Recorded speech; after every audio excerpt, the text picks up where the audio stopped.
జగన్మోహన్ రెడ్డి చేసిన అప్పులు, ఆయన చేసిన పనులు రాష్ట్రానికి శాపంగా, పాపంగా మారాయని ఆర్థిక శాఖ మంత్రి పయ్యావుల కేశవ్ అన్నారు. ఇవాళ వైసీపీ అధినేత జగన్ ప్రెస్ మీట్ పై ఆయన తీవ్ర స్థాయిలో ఆగ్రహం వ్యక్తం చేశారు. ఏడాది కాలంలో తాము చేసిన అప్పులేమైనా తినటానికి చేశామా అంటూ ప్రశ్నించారు. మీ ప్రభుత్వ హయాంలో 10,70,000 కోట్ల రూపాయల అప్పులు చేశారని అన్నారు. మీరు పెట్టిన బకాయిలు తీర్చడానికి, అప్పులు తీర్చడానికి, వడ్డీలు కట్టడానికి వీటిని వినియోగించామన్నారు. ఇందులో అమరావతికి 31,000 కోట్లు ఖర్చు పెట్టినట్టు వివరించారు. నేను గతంలో చెప్పా, సిగరెట్లు తాగేటప్పుడు సిగరెట్ పెట్టి మీద ఏముంటుంది, ఆరోగ్యానికి హానికరం అని ఉంటుంది. అవునా కాదా? దాని మీద ఇంకా ఏమేస్తారు, భయంకరమైన బొమ్మలు వేస్తారు. ఎందుకు? చూసి కనీసం గుర్తు కన్నా వస్తుంది అని. నేను కూడా అట్లా చెప్తున్నా.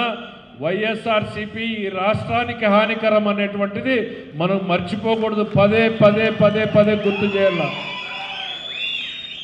ఆ కల్తీ లిక్కర్ తాగిండేది గుర్తుంది కదా?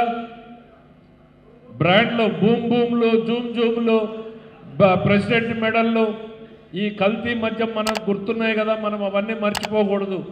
అధికారంలోకి వచ్చిన వెంటనే ఈ రాష్ట్ర ప్రజానీకానికి గతంలో వాళ్ళు చేసినటువంటి దోపిడీని మళ్ళీ మళ్ళీ మనం గుర్తు చేస్తూనే ఉండాలి. సిగరెట్ కంపెనీలకి పేపర్లో ప్రకటన వేసి ఇడిచిపెట్టొచ్చు. ప్రభుత్వం ఎందుకు చట్టం చేసి దాని మీద ముద్ర వేస్తుంది అని అంటే, కొంతమంది ఒకసారి చెప్తే మానుతారు, ఇంకా కొంతమంది పెండ్లం పోరితే మారుతారు, ఇంకా కొంతమంది ఎంత పోరినా మారారు. కాబట్టి అట్లాంటి వాళ్ళు కండ్ల ముందు చూసుకుంటే అన్నా కొంచెం మారుతారు అనే ఉద్దేశంతో సిగరెట్ తాగడం ఆరోగ్యానికి హానికరం అనేసినట్టు మనం కూడా ప్రతి సభలోనూ ప్రతి దగ్గర కూడా వైఎస్ఆర్సీపీ ఈ రాష్ట్రానికి అన్ని రకాల హానికరం అనేటువంటిది పదే పదే చెప్తా ఉండాల. దేన్ని నిడిచిపెట్టినారు వాళ్ళు? లిక్కర్ నిడిచిపెట్టినారా? ఇసుక నిడిచిపెట్టినారా? భూములు నిడిచిపెట్టినారా? మైన్లను నిడిచిపెట్టినారా? వైన్, మైన్, ల్యాండ్, శాండ్ దేన్ని నిడిచిపెట్టలే. కళ్ళ ముందు అన్నీ కనపడుతున్నాయి కదా. ఇసుకలో ఏమన్నా మామూలుగా పోయినాయా? ఈరోజు ఏముంది? లిక్కర్ మంది, లిక్కర్ ఎట్లుంది మంది? ప్రజలు ఏం కోరుకుంటే ఆ బ్రాండ్లు ఆడ షాపుల్లో అమ్ముతారు. ఇసుక ఏంది మన పాలసీ? ఫ్రీగా ఎవరన్నా తీసుకొని పోవచ్చు.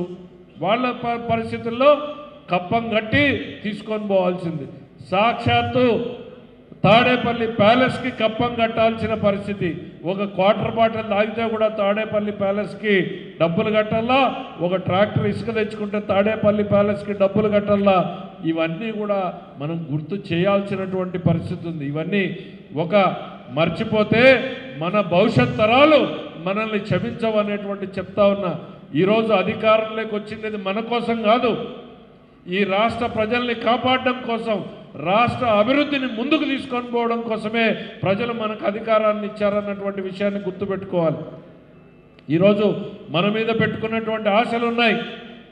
అంగి నేను ఎట్లయితే చెప్పానో అంగి చిచ్చుకొని పనిచేసినటువంటి తెలుగుదేశం కార్యకర్తలు ఉన్నారు, అంగి లేనటువంటి వాళ్ళు ఊర్లో ఉన్నారు.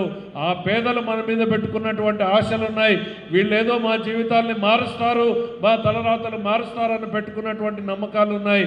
ఆ నమ్మకాలకి తగ్గట్టుగానే ఈరోజు చంద్రబాబు నాయుడు గారి ప్రభుత్వం పనిచేస్తూ ఉంది.